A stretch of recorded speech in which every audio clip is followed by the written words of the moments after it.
உதவி கலெக்டர், உதவி police superintendent போன்ற குரூப் ஏ, குரூப் பி பதவிகளுக்கான தேர்வை கர்நாடக அரசு பணியாளர் தேர்வாணையமானது கடந்த ஆகஸ்ட் 27ஆம் தேதி நடத்தியது.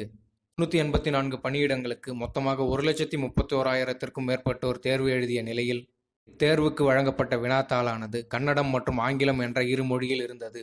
இதில் ஆங்கிலத்திலிருந்து கன்னடத்திற்கு மொழிமாற்றம் செய்யப்பட்ட கேள்விகளில் பல்வேறு குளறுபடிகள் எழுந்ததாக குற்றச்சாட்டுகள் எழுந்தன. இது குறித்து கர்நாடக முதலமைச்சரான சித்தராமையா அவர்களின் கவனத்திற்கு எடுத்துச் செல்லப்பட்ட நிலையில், கர்நாடக முதல்வர் சித்தராமையா அவர்கள் உத்தரவு ஒன்றை பிறப்பித்துள்ளார்.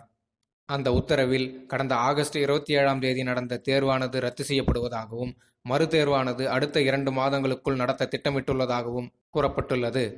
இதற்கு முன்பாக இந்த தேர்வானது 3 முறை ஒத்திவைக்கப்பட்ட நிலையில் கடந்த 27ஆம் தேதி இந்த தேர்வு நடந்தது இங்கு குறிப்பிடத்தக்கது. நன்றி.